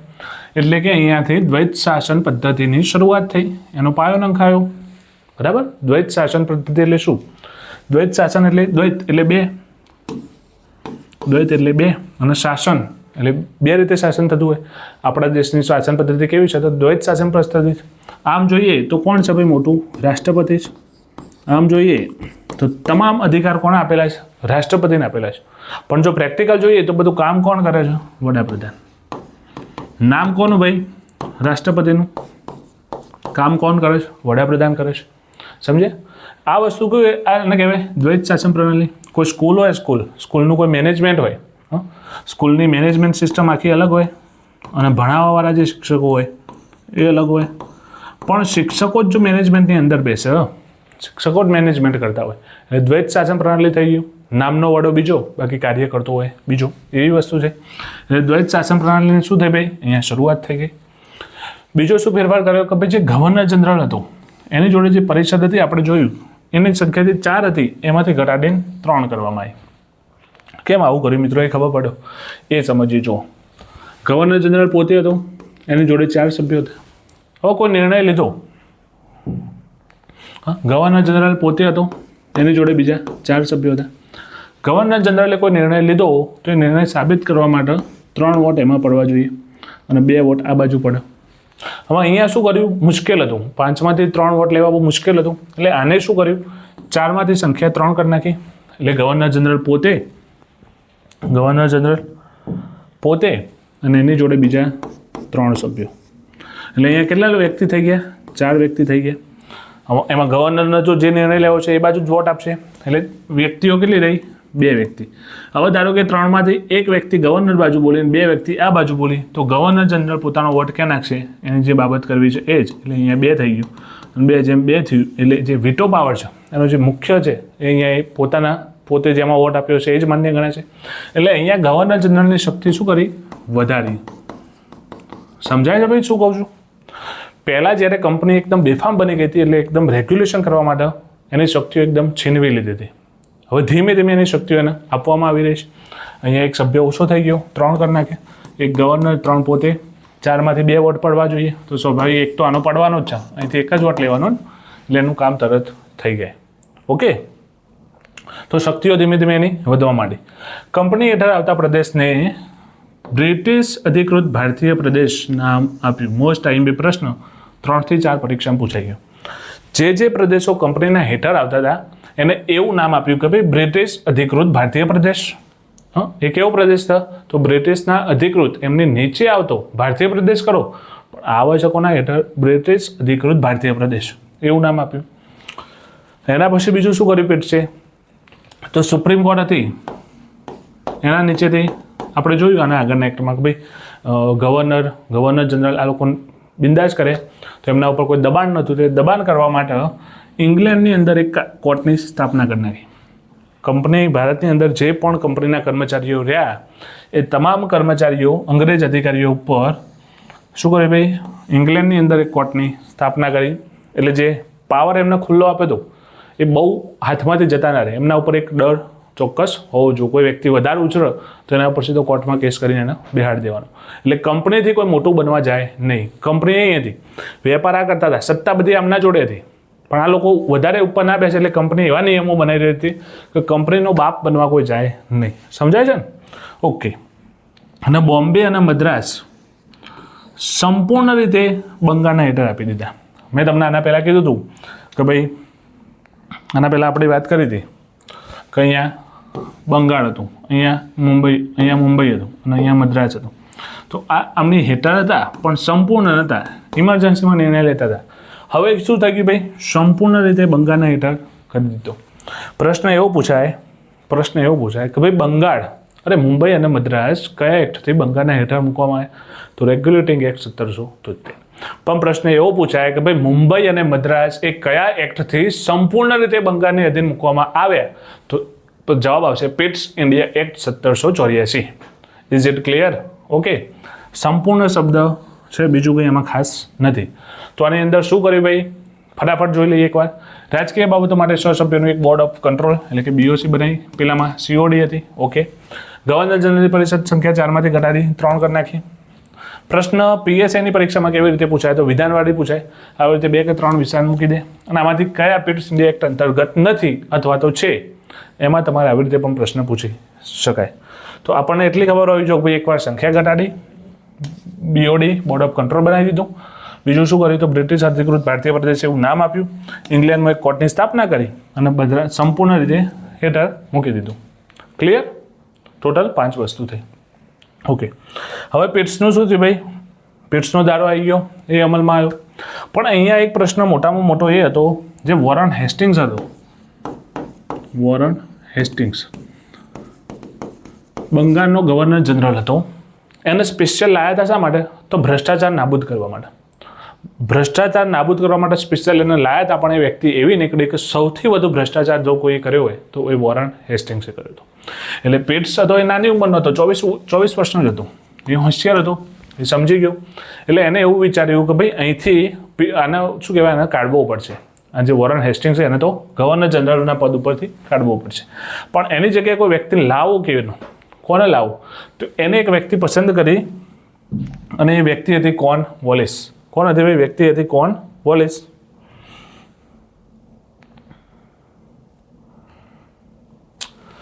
કોઈ વ્યક્તિ પસંદ કરી ભાઈ? કોર્નવોલિસ. કોર્નવોલિસ ખૂબ જ હોશિયાર વ્યક્તિ હતો ભાઈ. એટલે પિટ્સે એવું નક્કી કર્યું કે ભાઈ બંગાળનો ગવર્નર જનરલ કોર્નવોલિસને બનાવી દઈએ. એટલે એને કોર્નવોલિસને વાત કરી કે તને ગવર્નર જનરલ બનાવીએ. કોર્નવોલિસે શું કર્યું કે ના પાડી કે મારી જોડે કોઈ પાવર તો છે નહીં. તમે 1+ મારી જોડે 3 સભ્યો મૂક્યા. હવે 3 સભ્યો કોઈ બાબત ઉપર 3માંથી 2 જણા ના પાડે અથવા 3 ના પાડે તો શું મારે કાયદો નહીં બનાવવાનો? તો મારી સત્તા શું? ગવર્નર જનરલ તરીકે મારી કોઈ સત્તા તો હોવી જોઈએ. એટલે આને શું કીધું? મારી જોડે પહેલો તો કોઈ પાવર નથી. બીજી વસ્તુ, જે સેનાપતિ હોય, મુખ્ય સેનાપતિ, એની કોઈ મારી જોડે શક્તિઓ નથી. જો આ તમે બંને મને આપતા હોય તો મને એવી છૂટ આપતા હોય કે મારો કોઈ પણ કાયદો બનાવવો હોય તો હું બનાવી શકું, કોઈની મારી પરમિશનની જરૂર ના પડે, એટલી મને છૂટ આપો તો હું ગવર્નર બનીને જવા તૈયાર છું. હવે વ્યક્તિ હોશિયાર હતો એટલે શું હતું ભાઈ? જરૂર હતી. અને જરૂર હતી એટલા માટે પિટ્સ માની ગયા અને કોર્નવોલિસને અહીંયા ઇન્ડિયા મોકલ્યો. અને એટલા જ માટે જે એમનો PIPS ઇન્ડિયા એક્ટ હતો એમાં સંશોધન કર્યું, સુધારો કર્યો અને બીજો કાયદો આવ્યો 1786. 2 વર્ષમાં જ એક બીજો કાયદો આવ્યો અને આની અંદર એ જ વસ્તુ કરી, ગવર્નર જનરલનો વીટો પાવરની સત્તા આપી દીધી. એટલે કે પરિષદનો નિર્ણય રદ કરવાની સત્તા. પરિષદે કોઈ નિર્ણય આપ્યો ને એને કદાચ નથી ગમતો તો એ પોતાનો વીટો પાવર વાપરશે અને શું કરશે? રદ કરશે. અને ગવર્નર જનરલના મુખ્ય સેનાપતિની શક્તિઓ આપી દીધી. Is it clear? સમજાય મિત્રો? શું કર્યું ભાઈ? બંનેને શક્તિઓ આપી દીધી. કેમ આપી દીધી? તો કોર્નવોલિસને અહીંયા મોકલ્યો. કોર્નવોલિસ કે મારી જોડે કોઈ પાવર નથી, તો ગવર્નર જનરલનું પદ શું કરવા લેવું? તો એને 2 વસ્તુ આપી દીધી અને એનો આપણે ઓળખીએ છીએ સંશોધન ધારો 1786. બરાબર? ઓકે, બહુ વધારે નથી, આમાં 2 જ બાબતો છે, 2 જ સમજવાની છે, બીજું કશું છે નહીં. પછી શું થયું મિત્રો? તો પછી આવ્યો ચાર્ટર એક્ટ. ચાર્ટર એક્ટ એટલે શું?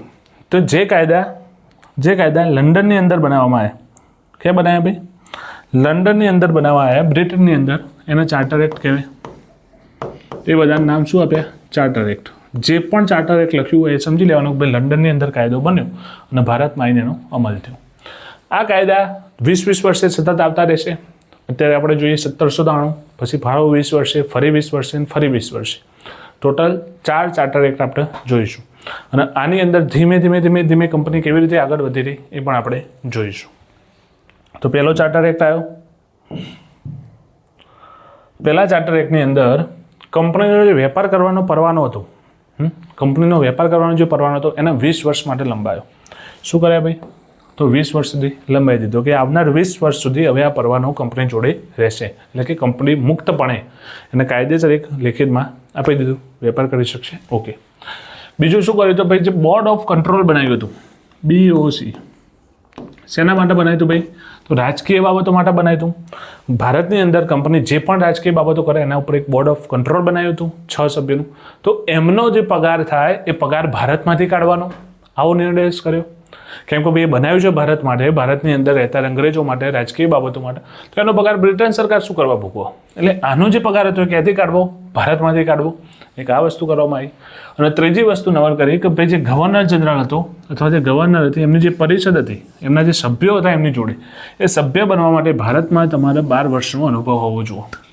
એટલે કે કોઈ અંગ્રેજ ત્યાંથી આવે ને સીધે એનો સભ્ય બની જાય તો એ વસ્તુ ગણાશે નહીં. તમારે જો તો ગવર્નર જનરલની પરિષદનો સભ્ય બનવું છે તો 12 વર્ષમાં ભારતમાં રહેવાનો અનુભવ હોવો જોઈએ. ઓકે, 3 વસ્તુ ક્લિયર રાખજો. શું કર્યું ભાઈ? પરવાનો 20 વર્ષ લંબાયો, બીજું 12 વર્ષનો અનુભવ કમ્પલસરી કર્યો અને બોર્ડ ઓફ કંટ્રોલ જે BOC હતું એનો જે પગાર હતો એ ભારતની જે આવક હોય એમાંથી કાઢવાનો નક્કી કર્યો. ક્લિયર? ઓકે, હવે 20 વર્ષ સુધી પરવાનો નક્કી કર્યો એટલે 20 વર્ષ સુધી તો કંઈ થશે નહીં. પછી સીધો એક્ટ આવશે ભાઈ કયો? 1813ની અંદર 20 વર્ષ થયા એટલે ફરી ચાર્ટર એક્ટ આવ્યો. શું આવ્યું ભાઈ? 1813. હવે આની અંદર શું કર્યું?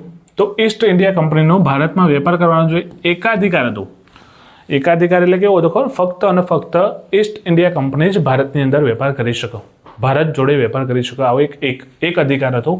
એ અહીંયા સમાપ્ત થઈ ગયો. એટલે કે કોઈ પણ કંપની કરી શકશે, પરંતુ ચા અને ચીનની અંદર કોઈ વેપાર કરશે નહીં. ચીનમાં વેપાર કરવો હોય તો ફક્ત અને ફક્ત ઈસ્ટ ઇન્ડિયા કંપની, ચાનો વેપાર કરવો હોય તો ફક્ત ઈસ્ટ ઇન્ડિયા કંપની કરશે. આમના સિવાય બીજું કોઈ કરી શકશે નહીં. તો આ શું કર્યું ભાઈ? પેલો એકાધિકાર સમાપ્ત કર્યો પણ આ ચાલુ રાખ્યો. હવે અહીંયા પ્રશ્ન એ થાય કે સાહેબ આટલા વર્ષોથી જો એકના એક કંપની વેપાર કરતી હતી તો હવે એવું શું થયું કે કંપનીએ બધાને છૂટ આપી દીધી? તો પ્રશ્ન એવો બન્યો મિત્રો કે જે યુરોપના ખંડો ખરા એની અંદર જે ફ્રાન્સ હતો, ફ્રાન્સ અને બ્રિટન એટલે કે ઇંગ્લેન્ડ, આ બંને વચ્ચે શું ચાલી રહ્યું હતું ભાઈ? યુદ્ધો ચાલી રહ્યા હતા, અંદર એ વખતે ઝઘડાઓ ચાલી રહ્યા હતા. અને આ ઝઘડાઓના કારણે ફ્રાન્સના આજુબાજુના જે પણ દેશો હતા એ દેશોની અંદર બ્રિટનની કંપનીનો વેપાર કરવા માટે આ લોકોએ ના પાડી દીધી. શું કર્યું? બ્રિટનની કોઈ પણ કંપની આ બાજુ વેપાર કરી શકશે નહીં. એટલે ત્યાંના વેપારીઓનો શું થયું ભાઈ? હોબાળો કર્યો. ત્યાંના વેપારીઓ એવું કીધું કે ભાઈ અમારે વેપાર કરવા ક્યાં જવાનું? તમે ભારતની અંદર અમને વેપાર ના કરવા દો, પૂર્વના ભાગની અંદર અમને વેપાર ના કરવા દો, આ બાજુ ફ્રાન્સના આ બાજુ ના પાડે તો અમારે વેપાર ક્યાં કરવાનો? એટલે બ્રિટનની જે સંસદ હતી એની અંદર હોબાળો થયો એટલે ઈસ્ટ ઇન્ડિયા કંપની જે બ્રિટન સરકાર હતી એ બહુ હોશિયાર હતી. એમને સમજી ગયા જો હવે પરમિશન નહીં આપીએ તો બધું હાથમાંથી જશે. એટલે એમને શું કર્યું ભાઈ કે ભારતની અંદર જે વેપાર કરવાનો એકાદી હતા એમનો સમાપ્ત કર્યો. કોઈ પણ વ્યક્તિ કોઈ પણ કંપની ભારતમાં વેપાર કરી શકશે, પરંતુ શરત શું રાખી કે ભાઈ ચાનો વેપાર અને ચીનમાં વેપાર કરશે નહીં. કેમ કે સૌથી મહત્વનો જે ફાયદો મળતો હતો એ તો ચા અને ચીનમાંથી જ મળતો હતો, તો એ તે એમને પોતાના પાસે જ રાખ્યું. એ પાછું એમને આપ્યું નહીં. બીજું શું થયું તો ભાઈ ઈસાઈ જે ખ્રિસ્તીઓએ ઈસાઈ મિશનરીઓએ ભારતમાં ધર્મ પ્રચાર કરવાની છૂટ આપી. આ પ્રશ્ન પણ 3 થી 4 વખત પૂછાઈ ગયો છે, 4 થી 5 વખત કે ભાઈ કયા કાયદાથી અથવા કયા કાયદા અંતર્ગત ખ્રિસ્તીઓને ભારતની અંદર ધર્મ પ્રચાર કરવાની છૂટ આપવામાં આવી. તો શું હશે ભાઈ ચાર્ટર એક્ટ 1813. અને ત્રીજી વસ્તુ એવું કર્યું કે ભાઈ દર વર્ષે શિક્ષણ પાછળ 1 લાખ રૂપિયા વાપરશો. શું નક્કી કર્યું કે શિક્ષણ પાછળ 1 લાખ રૂપિયા વાપરવા. તમને એવું થાય દરેકને આપણને પ્રશ્ન છે કે સાહેબ એક તો આ લોકો અહીંયા રાજ કરતા હતા, અહીં બધું અહીંથી બધું ખાઈ લીધું, બધું પતાવી દીધું, અને આ લોકો ભારતની અંદર શિક્ષણ પાછળ પૈસા ખર્ચે, એ વાત થોડી વ્યાજબી લાગતી નથી, બરાબર ને? તો એનું કારણ શું હશે? હા, વિચારો મિત્રો, શું કારણ હશે?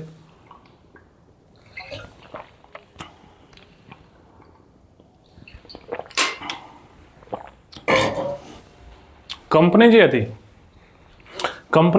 એ કંપની જે વેપાર કરવાનો હતો, વેપાર કરતી હતી, એટલે એને શું હતું ભાઈ કર્મચારીઓ જોતા હતા. કર્મચારી કેવા જોવું ભાઈ? ભણેલા જોઈએ.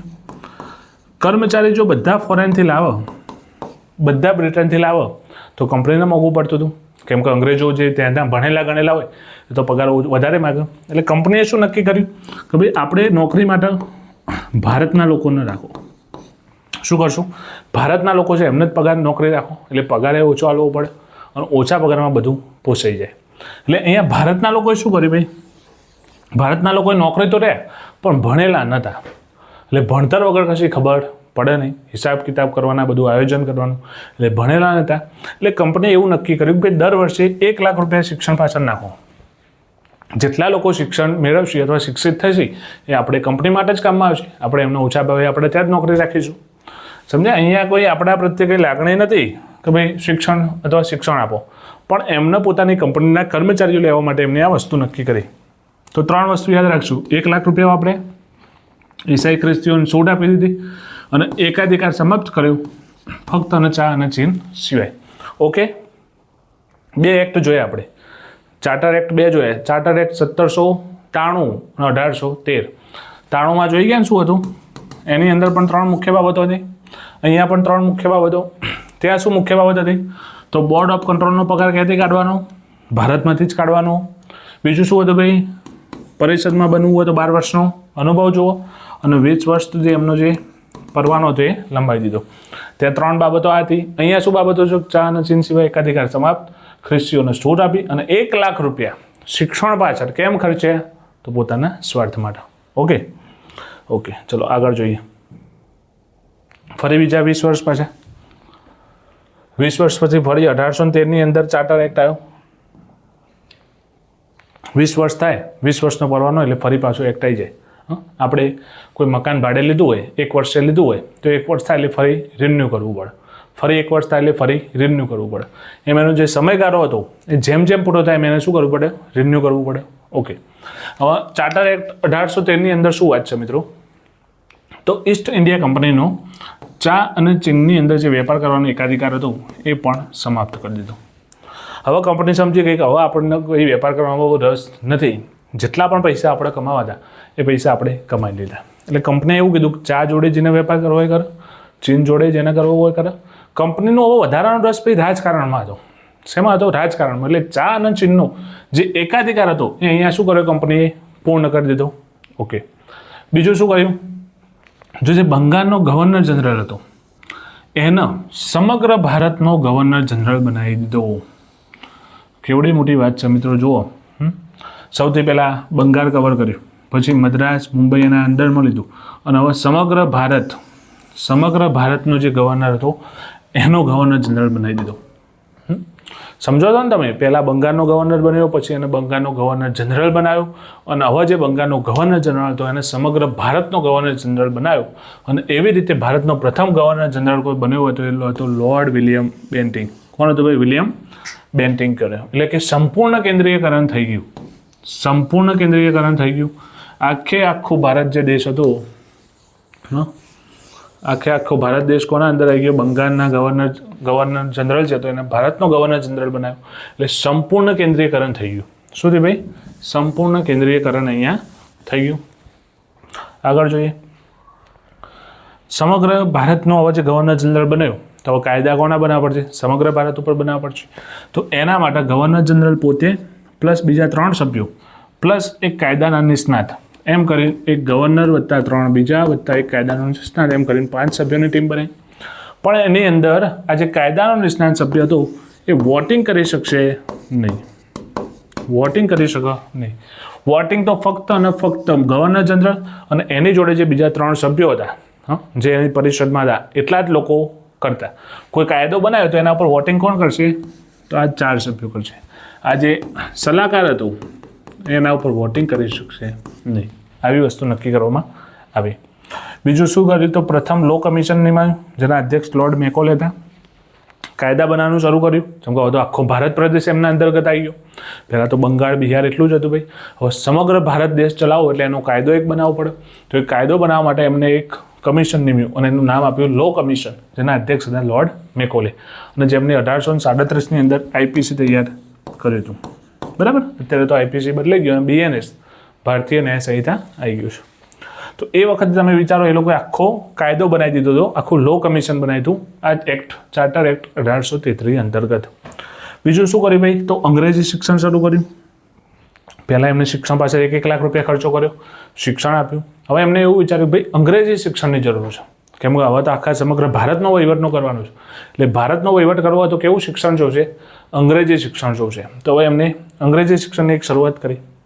બીજું એક એ લાયક ભાઈ અંગ્રેજો પરમિશન વગર ભારતમાં આવશે, રહેશે, ફરશે, વેપાર કરશે, જેને જે કરવું એ કરે.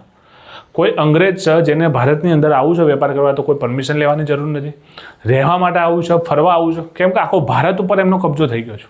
એટલે ભારત આખું બ્રિટનના અંડરમાં આવી ગયું હતું તો એમને કોઈની પરમિશન લેવાની જરૂર નથી. એક કામ સારું એમને એ કર્યું હતું ભાઈ જે દાસ પ્રથા હતી એને નાબૂદ કરી હતી. શું કર્યું હતું ભાઈ? દાસ પ્રથા 1843માં સંપૂર્ણ નાબૂદ કરી નાખી. પહેલાં તો રાજાઓ હતા. પહેલાં કેવું હતું ભાઈ? દરેક પ્રદેશનો રાજા હતો. રાજાઓ જોડે દાસીઓ હતી અને દાસીઓ જોડે કોમ લેવડાવતું હતું.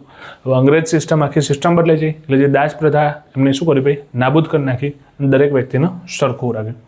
અને એક કામ કર્યું ભાઈ કંપની ધર્મ, જાતિ, રંગ, ભેદથી કોઈ જોડે ભેદભાવ કરશે નહીં. તમે કોઈ પણ કર્મ ના હોય, કોઈ પણ ધર્મ ના હોય, કોઈ પણ જાતિ ના હોય, કોઈ પણ રંગ હોય તમારો સફેદ કે કાળો, પણ કંપની તમારા જોડે ભેદભાવ કરશે નહીં. જો કે આ ફક્ત અને ફક્ત લેખિત સ્વરૂપે જ હતું. આનો કોઈ અમલ શરૂ થયો નહોતો. આનો કોઈ અમલ થતો નહોતો. ભેદભાવ તો થતો જ હતો. આપણને ખબર જ છે કેવી રીતે રાખતા અંગ્રેજો, કેટલો ભેદભાવ કરતા, કોના પક્ષ ઉપર કેવું રાખતા. કહેવાનો મતલબ એ છે મિત્રો કે ચાર્ટર એક્ટ 1833 જે એક્ટ આવ્યો એની અંદર આટલી વસ્તુઓ સૌથી મોટો એક્ટ એટલે મીન્સ સૌથી વધારે નિયમો આવ્યા હોય તો એક્ટની અંદર આવ્યા. ફરી એકવાર જોઈએ શું કર્યું ભાઈ? ચા અને ચીનનો વેપાર સમાપ્ત કર્યો. બંગાળનો ગવર્નર હતો એનો governor general of Bharat India, governor general of India કહી લીધો લોર્ડ વિલિયમ બેન્ટિંગ. સંપૂર્ણ કેન્દ્રીયકરણ છે. પ્રથમ લો કમિશન આવી ગયું જેના અધ્યક્ષ હતા લોર્ડ મેકોલે, એને આઈપીસી આપી. અંગ્રેજી શિક્ષણ શરૂ કર્યું. અંગ્રેજોને ભારત આવવું હતું કોઈ પરમિશન નહીં, કશું જ નહીં, જ્યારે આવવું ત્યારે આવો. દાસ પ્રથાની નાબૂદી કરી. દાસ પ્રથા એકદમ બિલકુલ એમને બંધ કરી નાખી અને કોઈ પણ કંપની ધર્મ જાતિ આધારે કોઈના ઉપર ભેદભાવ કરશે નહીં. તો આ 7 બાબતો અહીંયા મુખ્ય થઈ ગઈ ચાર્ટર એક્ટ 1833. બરાબર.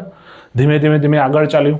પછી સુધી મિત્રો બીજા 20 વર્ષ છે એટલે કે 1853 આવી. ફરી એક એક્ટ લાયા એનું નામ આપ્યું 1853. ઓકે. આ એક્ટની અંદર શું લાયા? આ એક્ટની અંદર જે ગવર્નર જનરલની પરિષદ હતી એના 2 ભાગ પાડ્યા. શું કર્યું ભાઈ? ગવર્નર જનરલની જે પરિષદ હતી એની અંદર કારોબારી અને ધારાકીય આ કાર્યોને અલગ અલગ કરી નાખ્યા. એટલે કે કાયદા ઘડવાનું કામ ધારાકીય ભાગ કરશે અને કાયદાનો અમલ કરાવવાનું નામ કારોબારી કરશે. અને બંનેની અંદર 6 સભ્યો મૂકી દીધા. ટોટલ 12 સભ્યો. ગવર્નર જનરલની અંદર પહેલાં શું હતું ભાઈ? કાયદો એ જ બનાવતા અને અમલ એ કરાવતા, બધું એવું હતું. હવે ધીમે ધીમે શું કર્યું? 2 અલગ ભાગ પાડે. ધારાકીય અને કારોબારી. ધારાકીય ફક્ત કાયદો ગણશે, કારોબારી એનો અમલ કરાવશે. એટલે કે સંસદીય પ્રણાલીની શરૂઆત થઈ. અત્યારે સંસદીય પ્રણાલી એ જ છે ને સંસદની અંદર જેટલા પણ આપણા લોકસભાના જે MP MLA હોય MP એ MP શું કરશે કાયદો બનાવશે અને પછી જે સરકારમાં છે જે મંત્રી છે વડાપ્રધાન શિક્ષણ મંત્રી આરોગ્ય મંત્રી એ એનો અમલ કરાવશે એટલે કે એની કારોબારી કરશે. તો સંસદીય પ્રણાલીની શરૂઆત ક્યાંથી થઈ હતી ભાઈ? અહીંથી થઈ હતી. જો સંસદીય પ્રણાલીની શરૂઆત ક્યાંથી થઈ? તો ચાર્ટર એક્ટ 1853થી થઈ હતી. આ બધા આ લેક્ચર પછી જ્યારે બધા એક્ટ પતી જાય પછી આપણે એક MCQનું લેક્ચર ગોઠવીશું અને તમામ MCQ એની અંદર આપણે સોલ્વ કરાવીશું. એ વખતે તમને ખબર પડશે કે થિયરી અને પ્રશ્નો કેવી રીતે વાંચવાનું, કેવી રીતે સમજવું અથવા આની અંદરથી કેવી રીતે પ્રશ્ન બહાર કાઢી શકે. તો ખાસ સમજો મિત્રો, અહીંયા શું થયું? કારોબારી અલગ બનાવી દીધી અને ધારાકીય અલગ વસ્તુ કરી નાખી. ધારાકીય કાયદા ગણશે, કારોબારીનો અમલ કરાવશે, એટલે કે સંસદ જેવી સિસ્ટમ કરી નાખી. અત્યારે સંસદમાં જે બે ભાગ છે એવી રીતે સંસદવાળી સિસ્ટમ કરી નાખી. બીજું શું થયું? હવે જો કાયદા ઘડવા માટે અને રાજકીય બાબતો માટે અલગ વ્યવસ્થા આવી જઈ હોય, જો COD હતું જે કંપનીના વેપાર ઉપર ધ્યાન આપતું હતું એની અંદર જે 24 સભ્યો હતા એ ઘટાડીને હવે 18 કરી નાખ્યા. હવે સભ્યોની કંઈ જરૂર નથી. કેમ જરૂર નથી ભાઈ? તો હવે કંપનીનો રસ વેપાર ઉપર નથી. તમે સમજો, કંપનીનો હવે રસ રાજકારણમાં છે. કેમ કે સમગ્ર ભારત ઉપર જો એનો હક થઈ ગયો, સમગ્ર ભારત એના અંડરમાં આવી ગયું, એટલે કંપનીને હવે પૈસામાં રસ નથી. એક સત્તા મળી ગઈ, આખા ભારત ઉપર સત્તા મળી ગઈ, તો વધારાના અહીંયા સભ્યો રાખવાની કોઈ જરૂર નથી. એટલે એમને શું કર્યું ભાઈ? તો 18 સભ્યો, 6 સભ્યો ઘટાડી દીધા, 18 કરી નાખ્યા. કંપનીની અંદર જે સિવિલ સેવકોની ભરતી થતી હતી એ સ્પર્ધાત્મક પરીક્ષાની શરૂઆત કરી. કંપનીની અંદર જે સિવિલ સેવકો હતા એમના માટે સ્પર્ધાત્મક પરીક્ષા ગોઠવી. કોઈ પણ વ્યક્તિ એની અંદર પ્રવેશ લઈ શકો. જે વ્યક્તિ હોશિયાર હોય પરીક્ષા આપો. અત્યારે જે સિવિલ સેવક આપણે UPSC GPSC એ વખતે એમને શરૂઆત કરી હતી 1853ના ચાર્ટર એક્ટની અંદર. ભાઈ જે વ્યક્તિની અંદર કાબિલિયત હોય પરીક્ષા પાસ કરે અને કંપનીની અંદર સારા ક્લાસ 1 ઓફિસર તરીકે નિમણૂક પામી શકે છે. અને બીજું એવું કર્યું કે ભાઈ સંસદની જ્યાં સુધી ઈચ્છા હશે ત્યાં સુધી ભારતીય પ્રદેશ તેઓના આધીન રહે છે. લેખિતમાં નક્કી કરી નાખ્યું કે બ્રિટનની સંસદ જ્યાં સુધી એવી ઈચ્છા રાખે ત્યાં સુધી આ ભારતનો પ્રદેશ કયો રહેશે? તો સંપૂર્ણ એમના હાથમાં આવી જશે. Okay, clear? તો ચાર્ટર એક્ટ 1853માં શું થયું? સંસદીય પ્રણાલીની શરૂઆત થઈ ગઈ. ક્લિયર ને મિત્રો? દરેક એક્ટની અંદર થોડું અહીંયા પી છે. દરેક વસ્તુ તમારે કંઈ યાદ રાખવાની જરૂર નહીં, પણ ધીમે ધીમે 1 થી 2 વાર જોશો એટલે ક્લિયર થઈ જશે અને સમજીને તૈયાર કરવાનું છે કે સંસદીય પ્રણાલીની શરૂઆત અહીંથી થઈ. દરેક એક્ટમાં કંઈક સુધારા આવ્યા, ધીમે ધીમે એ લોકો આગળ વધ્યા. હવે થશે એવું મિત્રો કે 1857ની અંદર વિદ્રોહ થયો. 1857નો જે વિદ્રોહ થયો એટલે આખી કંપનીની રમણભમણ થઈ જશે. જો કે બ્રિટન સરકારને હવે હક મળી ગયો તો ભારત ઉપર, એટલે એમને શું કરવું હતું? કંપનીને હવે સાઈડમાં જ કરવાની હતી. કંપનીની હવે કંઈ એમને જરૂર હતી નહીં. કંપની અહીંયા આવી, કંપનીએ વેપાર કર્યો, નફો કર્યો, કંપનીએ વધારાની કંપનીઓ ખોલી. ધીમે ધીમે કંપની વિસ્તરણ પામી અને કંપનીએ ધીમે ધીમે બંગાળ, મદ્રાસ, મુંબઈ એમ કરતાં કરતાં સમગ્ર ભારત ઉપર પોતાનું પ્રભુત્વ જમાવ્યું અને ભારતનું રાજ આખું ક્યાં આવી ગયું ભાઈ? કંપની હસ્તક આવી ગયું. હવે કંપનીની જરૂર હતી નહીં, કેમ કે જે ભારતમાં વેપાર કરવા હતા એ ભારતનું આખું શાસન એમને મળી ગયું હતું. એટલે હવે કંપનીની જરૂર નથી અને પછી 1857નો વિદ્રોહ થશે એટલે એ વખતે કંપનીને સાઈડમાં કરશે. એ બધું આપણે આના પછીના લેક્ચરમાં જોઈશું. તાજનું શાસન આખું આપણે આના પછીના લેક્ચરમાં જોઈશું. જો વિડીયો તમને ગમ્યો હોય મિત્રો, તો વિડીયોને લાઇક કરજો, શેર કરજો અને કમેન્ટ કરજો. જો તમારો પ્રતિસાદ સારો મળશે તો આપણે આવી રીતે આખું બંધારણ તમને સંપૂર્ણ યુટ્યુબની અંદર ફ્રીમાં વ્યવસ્થિત રીતે પ્રશ્નો સહિત તમને ભણાવીશું. આશા રાખું તમને ખ્યાલ આવ્યો છે. જો કોઈ એક્ટની અંદર અથવા કોઈ જગ્યાએ ખબર ના પડી હોય તો આપ મને કમેન્ટમાં પૂછી શકો છો. જય હિન્દ, જય ભારત.